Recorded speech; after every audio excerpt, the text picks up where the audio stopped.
아멘. 하나님께 영광의 박수를 올려드리겠습니다. 오늘 예레미야 9장 말씀을 통해서 하나님이 우리에게 은혜 주시기를 원합니다.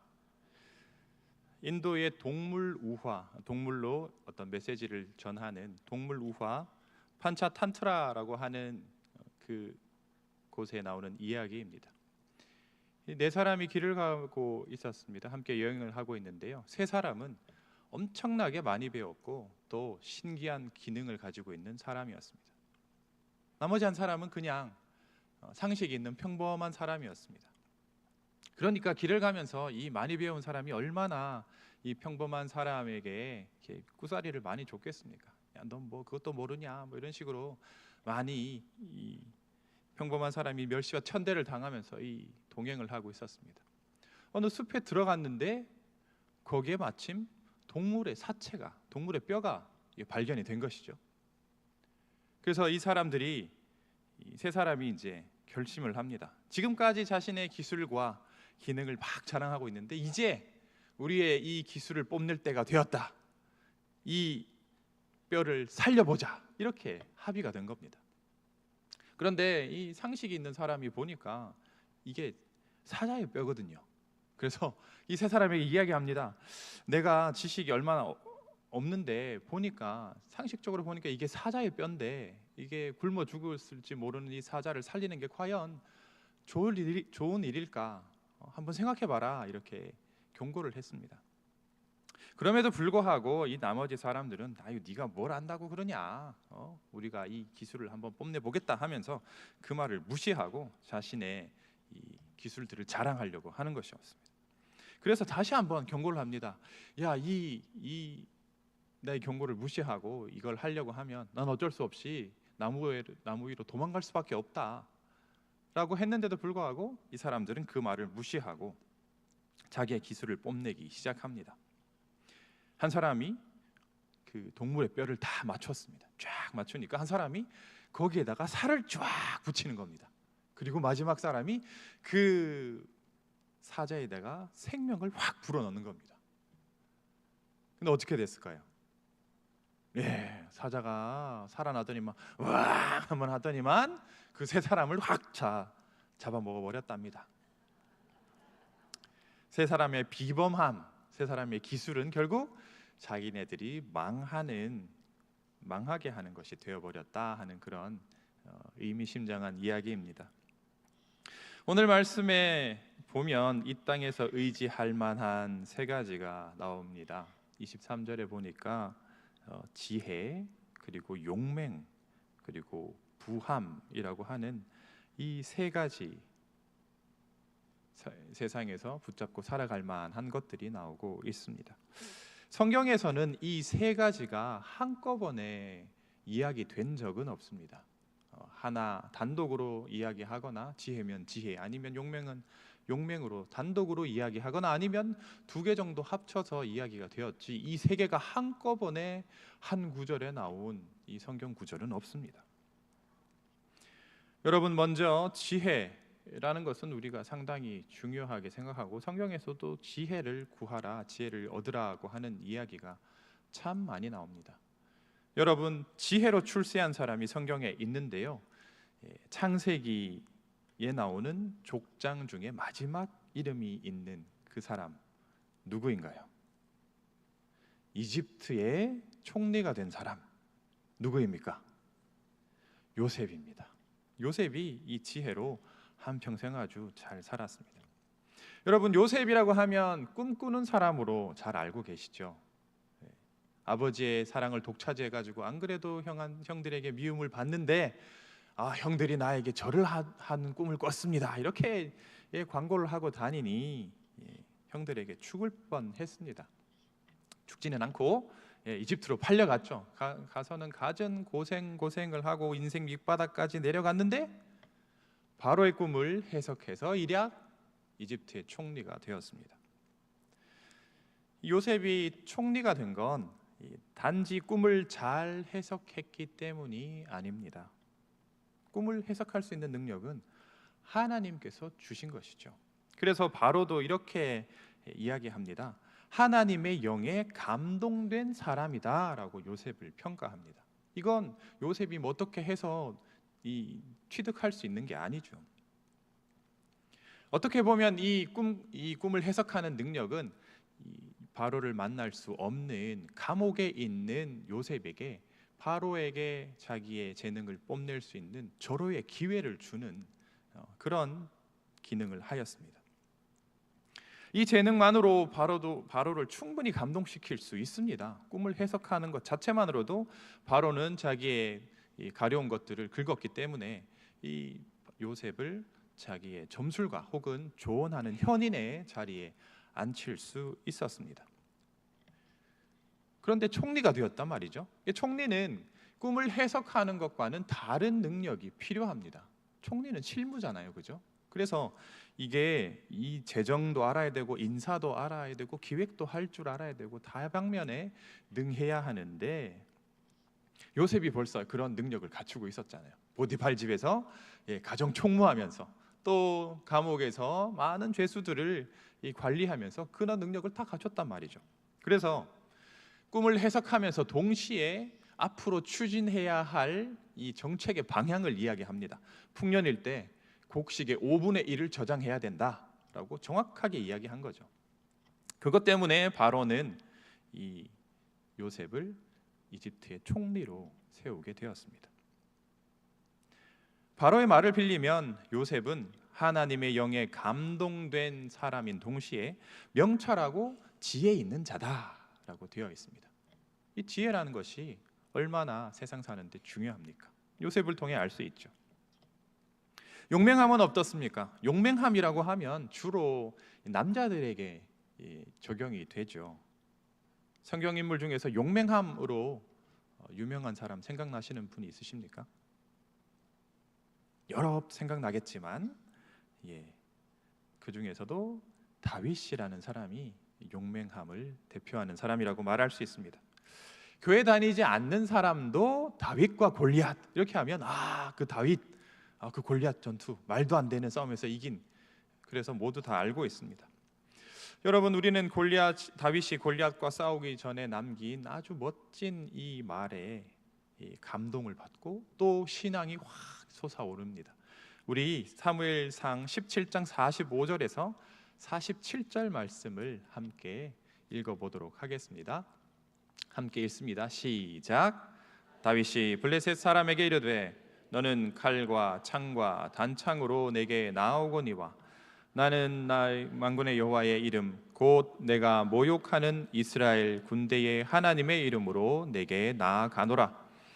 오늘 여호와께서 너를 내 손에 넘기시리니 내가 너를 쳐서 내 목을 베고 블레셋 군대의 시체를 오늘 공중에 세워 땅의 딜 짐승에게 주어 온 땅으로 이스라엘의 하나님이 계신 줄 알게 하겠고 또 여호와의 구원하심이 칼과 창에 있지 아니함을 이 무리에게 알게 하리라. 전쟁은 여호와께 속한 것인즉 그가 너희를 우리 손에 넘기시리라. 아멘. 얼마나 용감합니까, 여러분? 말에서 벌써 이 용감함이 묻어납니다. 너의 시체를 공중에 새에게 밥으로 주겠다. 이게 감히 할 수 있는 말입니까?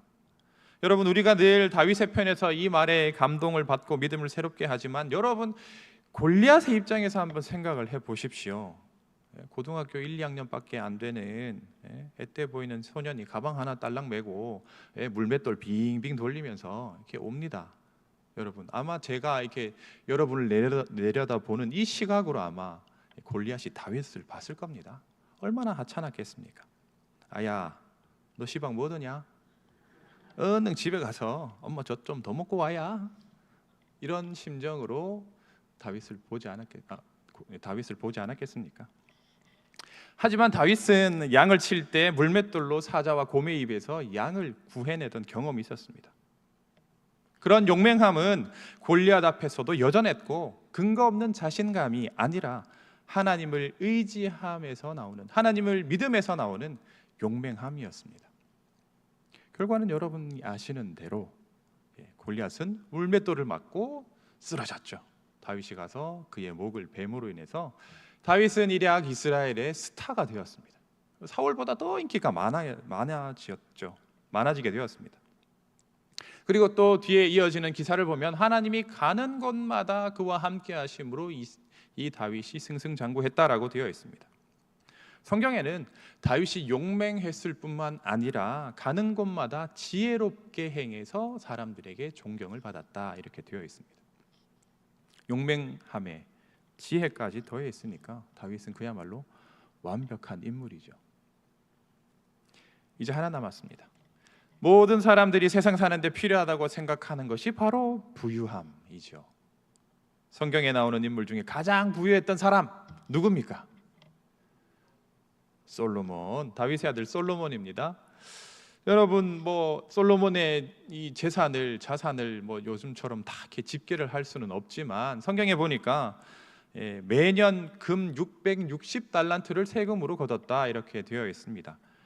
금 중량으로 하면 약 22,000kg를 세금으로 거뒀다.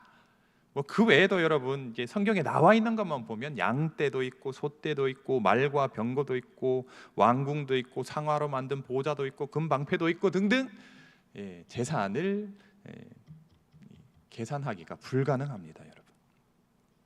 아마 이 재산을 세다가 포기하지 않았을까라는 생각을 합니다. 나도 내 재산 세다가 포기하는 그런 느낌을 한번 받아봤으면 좋겠다 싶은 분이 계실지 모르겠네요. 솔로몬 스스로도 전도서에 보면 나보다 먼저 예루살렘에 있었던 모든 자보다 더 창성하였다라고 고백합니다. 어떻게 솔로몬이 이런 부를 누릴 수 있었습니까? 바로 하나님이 주신 지혜 덕분이죠. 하나님이 솔로몬에게 너 뭐 줄까 이렇게 했더니만 솔로몬이 저에게 듣는 마음을 주십시오. 이 많은 사람들 재판할 수 있는 듣는 마음을 주십시오. 그랬더니만 하나님이 내 마음에 딱 맞는 것을 구했네. 구하지 않는 부귀와 영광도 주겠다 해서 그가 이 성경에서 가장 부한 자가 되었습니다. 여러분 이렇게 보면 지혜, 용맹함, 부함 이 세 가지만 있으면 이 세상 아주 멋지게 살 수 있을 것 같습니다. 한 가지만 있어도 얼마나 좋을까요? 남들보다 뛰어난 지혜가 있든지 아니면 죽음도 두려워하지 않는 용맹함이 있든지 그것도 아니면 재산이라도 많으면 좋겠는데 하나도 없어요. 불행할 뻔했는데 오늘 말씀에서는 이것들을 자랑하지 말라라고 하니 참 다행입니다. 지혜, 용맹, 부함이 있는 사람은 자랑하지 않아도 그 냄새가 풀풀 좀 풍겨납니다, 그죠? 경기가 어렵다, 이렇게 사람들은 말하는데 거기 이제 말하면서 테이퍼링, 욜디락스, 더블딥 이런 용어를 섞으면 여러분 이 사람이 좀 경제 공부를 좀 했는가 보다라고 하는 느낌을 받잖아요. 그러면 더 얘기하면 안 되겠다 그런 느낌을 받습니다. 여러분 어떤 일을 시도하고 추진하는데 거침없이 말하는 사람 한번 해봅시다 여러분 할 수 있습니다 이렇게 막 용감하게 덤비시는 분들이 있습니다. 그러면 하고 싶어도 좀 주춤하게 되죠. 야 이분은 뭘 믿고 이렇게 용기가 대단한 건가 싶죠. 하지만 이런 분들도 두려움과 어려움에도 이겨내고 성공을 합니다. 그러면 저런 분들 참 부럽다 하는 마음이 들죠. 부한 사람들 자랑 안 해도 겉으로 드러납니다, 여러분. 전 국민이 다 아는 브랜드 반클리프 앤 아펠, 그라프, 바쉐론, 콘스탄틴 이런 것 좀 이렇게 쓱 보이면 이거 저분 돈 좀 있나 보다 그렇게 생각합니다. 여러분 모르죠? 앞에서 제가 언급했던 이 브랜드 지금 국정감사 이런 데서 지금 조사를 하고 있는 그런 브랜드예요. 저도 한 번도 못 봤어요. 그런데 요즘 이슈가 되니까 그런 거 좀 이렇게 쑥 이렇게 보이면 아이고 좀 사는가 보다 하고는 좀 주눅이 들죠. 그런데 왜 오늘 말씀은 지혜, 용맹, 부함을 자랑하지 말라고 하는 걸까요? 하나쯤 있으면 세상 살기 참 좋은데 말이죠. 이 지혜, 용맹, 부함에는 몇 가지 치명적인 한계가 있습니다. 그 자체로는 너무나 좋은 것이지만 이것이 인간에게 주어졌을 때는 불완전함이 있습니다. 첫째는 끝이 없습니다. 여러분 똑똑한 사람 얼마나 많이 알아야 만족을 할까요? 이거 알고 있으면 저거 모르게 되고, 저거 알게 되면 또 새로운 것이 나와가지고 또 공부해야 되고, 또 공부해야 되고, 세상에는 알아야 할 지식과 정보들이 너무 많습니다. 그래서 알고 싶은 욕구는 채워지지가 않습니다. 용맹함을 힘이나 권력이라고 하면 얼마나 많은 힘과 권력을 가져야 사람이 만족을 합니까? 전 세계를 내 손아귀에 놓고 싶어하는 권력자들이 얼마나 많습니까? 여러분, 강대국들 땅 넓은데 그거 남의 땅 조그만 거 차지하려고 전쟁 일으키고, 또 약소국들에게 관세를 물리고 또 무기와 군대로 위협하지 않습니까? 부자들이 얼마나 많은 돈을 가져야 만족을 할까요? 지혜와 용맹, 부함에는 끝이 없기 때문에 이걸 추구하는 사람들은 여기에 붙들려서 살 수밖에 없습니다. 죽을 때까지 닿을 수 없는 끝을 향해 가는 것이죠. 두 번째는 방향성 혹은 목적성이 없습니다. 이 지혜와 용맹, 부함이 늘 옳은 일에만 쓰였다면 세계가 이렇게 오염되고 분쟁이 일어나지는 않았을 겁니다. 세계가 점점 인류 공동의 유익보다는 자국 우선주의, 개인주의로 흘러가다 보니까 주로 지혜, 권력, 이 부함을 유지하고 싶은 소수의 사람들에 의해서 잘못된 방향으로 사용되는 경우가 참 많습니다. 우리나라뿐만 아니라 세계적으로 빈익빈 부익부가 심각합니다.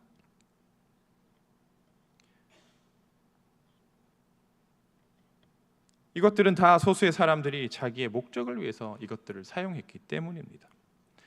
여러분, 만약에 암을 치료할 수 있는 신약이 개발되었다라고 하면 여러분 이걸 전 세계 사람들에게 다 공급할까요? 그렇지 않겠죠. 특허를 내고 이걸 약을 만들어 가지고 비싼 값에 사라 이렇게 얘기하고 또 이걸로 또 외교도 하고 또 정치를 하는 목적으로 사용될 겁니다. 정확한 방향성이 없다 보니까 주로 개인의 욕망을 위해서 사용되는 경우가 참 많습니다. 그리고 세 번째는 공동체성이 없습니다. 지혜, 용맹, 부함 이 세 가지가 너무 좋은 것이다 보니 남들과 나누기보다는 자기만 갖고 있으려고 하는 성향이 강합니다. 혼자서 아니면 소수만 누리고 싶어 하지 많은 사람들에게 이것을 공유하고 싶어 하지 않습니다. 여러분 잘 생각해 보시면 여러분 어디 개발된다 그러면 그 정보를 누구에게 주고 싶습니까? 아니면 나만 가지고 있다가 여기 땅 사가지고 하고 싶습니까? 공동체성이 없기 때문에 이것들은 자기 개인에게로 향할 수밖에 없습니다. 자기가 똑똑하고 자기가 힘이 있고 자기가 부자인데 굳이 다른 사람의 도움을 받을 필요도 없고 힘을 합칠 이유도 없고 다른 사람과 나눌 이유도 없습니다.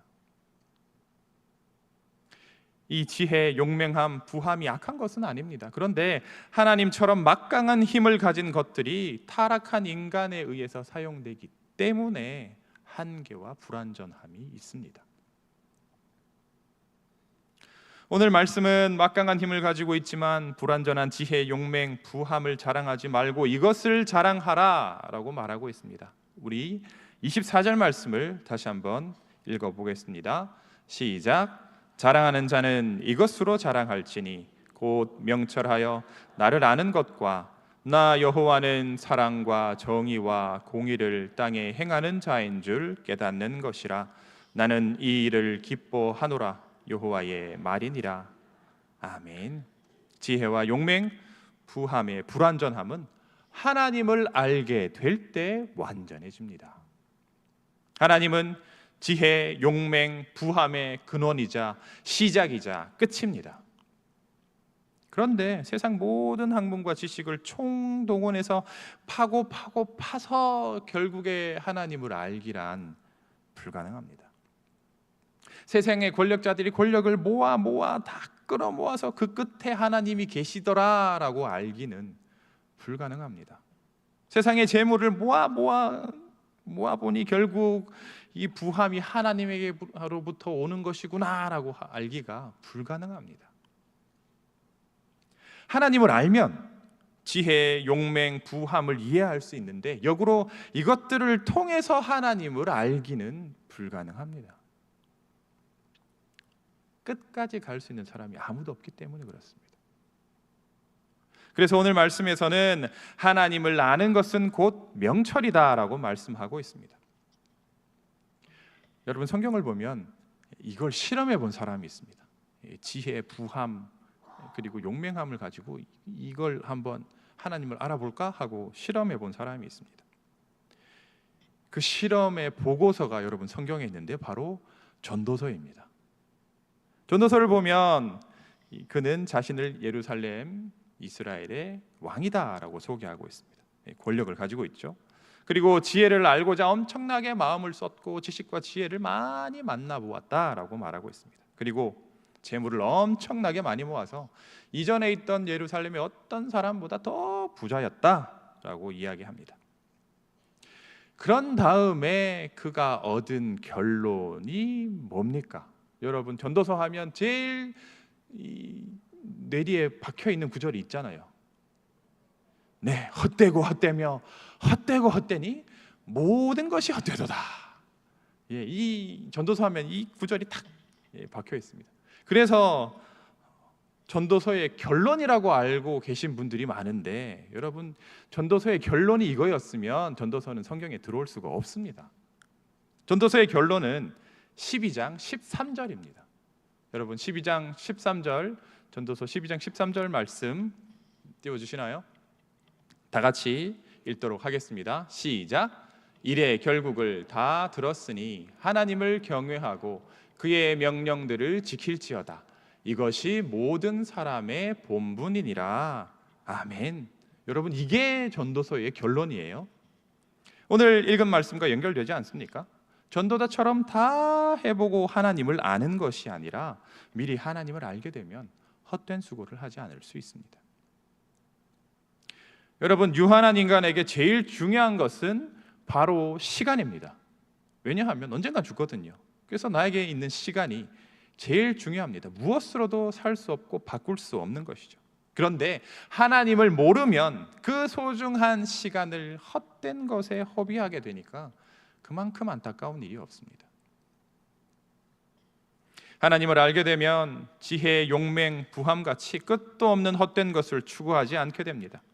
하나님이 이것들의 근원이요, 시작이요, 끝이기 때문에 하나님만 붙들면 이 세 가지는 동시에 따라옵니다. 여러분, 앞에서 봤듯이 요셉, 다윗, 솔로몬 인생을 한번 보십시오. 하나님을 붙들었더니만 지혜도 용맹도 부함도 같이 따라오지 않습니까? 그러니까 세계 최고로 똑똑하다는 하버드 대학교 교수들 부러워하지 마시고, 또 재산이 600조 넘는다는 세계 최고 부자 일론 머스크 부러워하지 마시고, 또 세계 최고 권력을 가진 트럼프도 부러워하지 마십시오. 이 사람들이 하나님을 알려면 아직 한참 멀었습니다. 여러분, 하버드 대학 교수들이 공부해서 하나님 알려고 하면 아직 학위 몇 개는 더 따야 돼요. 그리고 일론 머스크가 조가 넘는 이 돈을 가지고 있는데 그 돈을 벌어서 하나님을 알려면 아직 한참 멀었습니다. 조 다음에는 경, 해, 자, 양, 구, 간, 뒤에도 엄청 많아요. 그것들 쭉쭉 있으니까 열심히 돈을 벌어야 하나님 알까 말까입니다. 세계 최고의 일론 또 이 권력가 트럼프, 미국 같은 나라 서너 개를 가져야 하나님을 알까 말까예요. 그런데 여러분, 우리는 아무것도 없고 아무것도 시작하지 않았으니까 하나님을 알기에 더 좋지 않습니까? 오늘 말씀에 보니까 우리가 알아야 할 한 가지가 더 있습니다. 24절 말씀 보니까 여호와는 사랑과 정의와 공의를 땅에 행하는 자인 줄을 깨달아야 한다라고 말하고 있습니다. 이것은 지혜, 용맹, 부함에 없었던 방향성과 공동체성을 제시해 줍니다. 개인의 욕망을 위해서 사용했던 지혜, 용맹, 부함은 바로 사랑, 정의, 공의를 위해 사용되어야 하고, 이렇게 했을 때 모든 인류가 함께 잘 살 수 있게 됩니다. 하나님이 이 땅에 행하신 사랑과 정의, 공의의 실체가 바로 예수님입니다. 여러분, 요한복음 3장 16절 다 아시죠? 일부러 자막 안 만들었습니다. 한번 외워볼까요? 시작. 하나님이 세상을 이처럼 사랑하사 독생자를 주셨으니 이는 그를 믿는 자마다 멸망치 않고 영생을 얻게 하려 하심이라. 아멘. 하나님은 세상에 분명한 방향성과 목적성을 가지고 오셨습니다. 그 능력과 말씀을 가난한 자, 눌린 자, 죄인들을 위해서 사용하셨습니다. 그리고 마지막에는 십자가에서 온 인류를 위해서 자신의 목숨을 내어 주셨습니다.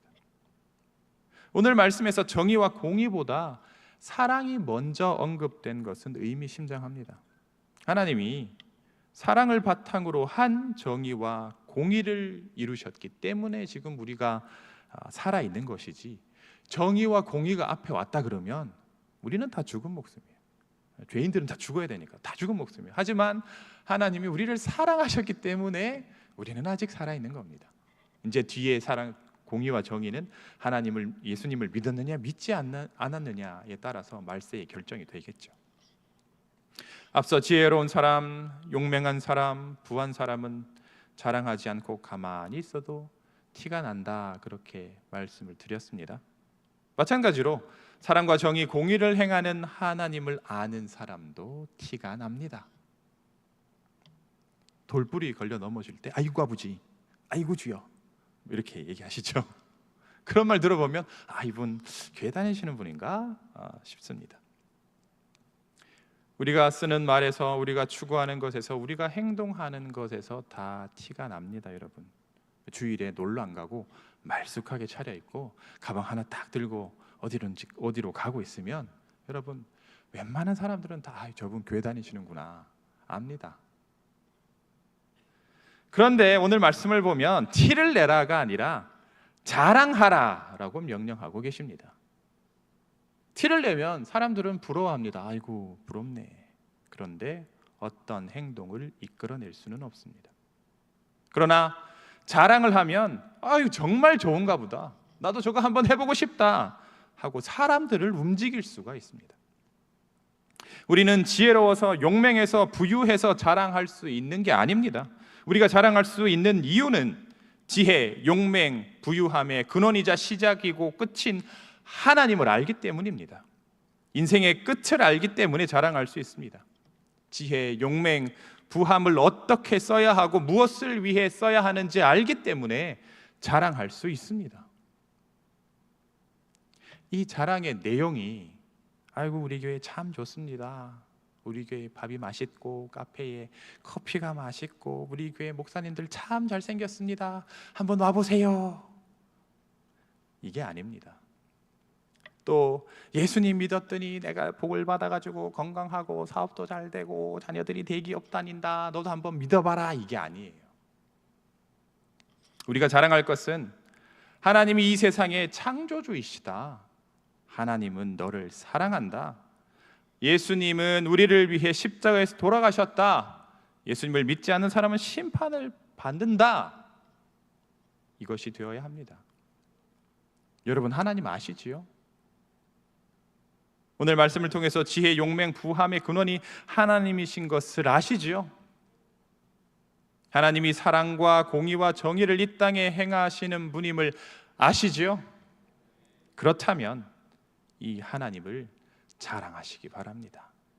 나의 온 삶을 다해, 나의 온 힘을 다해 자랑하시기 바랍니다. 오늘 말씀해 보니까 하나님은 나는 이것을 기뻐한다 라고 말씀하고 있습니다. 하나님을 자랑함으로 하나님의 기쁨 되는 성광교회 성도들이 다 되시기를 주님의 이름으로 축복합니다. 이 시간 함께 기도하겠습니다. 지혜롭지 못하고 용맹하지 못하고 부하지 못한 나에게 하나님을 알려주시니 감사합니다. 내가 아는 하나님을 삶으로 말려주심을 감사합니다. 아버지 하나님, 우리가 자랑할 것이 있어서 사람들에게 자랑하는 것이 아니라 하나님을 자랑할 수 있도록 인도하여 주시옵소서. 부함과 용맹과 또 아버지 하나님 지혜의 근원 되시며 시작이시요 끝인 하나님을 알기에 우리는 그 하나님을 자랑하게 하여 주시옵소서. 아버지, 세상 사람들은 지혜를 자랑합니다, 부함을 자랑합니다, 용맹을 자랑합니다. 그러나 그것은 끝도 없고 아버지 하나님 또 사람들을 아버지 기쁘게 할 수 없는 것들입니다. 아버지 그것에 휩쓸리지 않게 하시옵소서. 우리가 그것을 추구하지 않게 하여 주시옵소서. 아버지 헛된 것에 우리의 관심과 시간을 쏟지 않도록 인도하여 주시옵소서. 아버지여 우리의 근원 되시고 아버지 우리의 생명 되신 하나님을 붙들며 아버지 하나님을 자랑할 수 있도록 인도하여 주시옵소서. 또 하나님께서는 사랑과 정의와 공의를 행하는 것을 기뻐하신다 말씀하셨사오니 아버지 우리가 우리에게 주신 아버지 하나님의 물질을 가지고 하나님의 힘을 가지고 아버지 하나님의 능력을 가지고 사랑과 정의와 공의를 위해서 아버지 헌신하고 아버지 힘쓸 수 있도록 인도하여 주시옵소서. 하나님은 아버지 모든 인류들 아버지 하나님의 모든 백성들이 아버지 하나님은 잘 살기를 원합니다. 행복하시기를 원하고 생명을 얻기를 원하십니다. 아버지 하나님 그 일을 위해서 우리가 이 모든 것들을 사용할 수 있도록 인도하여 주시옵소서. 아버지 하나님 도와주시옵소서. 세상은 날로 악해지고 아버지 세상은 날로 나의 것을 주장하고 있습니다. 이 세상 속에서 살아가면서 어떻게 아버지 이것들을 추구하지 않을 수 있습니까? 아버지 하나님을 믿는 믿음, 하나님을 아는 지식으로 지혜로 아버지 세상 살아갈 수 있도록 하나님 인도하여 주시옵소서. 아버지 하나님 우리의 믿음을 더하여 주시옵소서. 굳세게 하여 주시옵소서. 하나님 감사합니다. 지혜롭지 못하고 용맹하지 못하고 부하지 못한 우리에게 하나님을 알려주시니 감사합니다. 그리하여서 하나님 헛된 곳에 우리의 시간을 쏟지 않고 우리의 노력을 쏟지 않고 오직 하나님을 아는 지혜와 또 사랑과 공의와 정의를 위해서 우리의 것들을 사용할 수 있도록 인도해 주시니 감사합니다. 아버지 하나님 우리의 삶으로 이런 하나님을 자랑하게 하시옵소서. 아버지 우리의 삶으로 그 하나님을 드러내게 하여 주시옵소서. 그리하여서 하나님께서 기뻐하시는 일을 감당하는 참 주님의 아들 딸 될 수 있도록 인도하여 주시옵소서. 감사하며 예수님의 이름으로 기도하옵나이다. 아멘.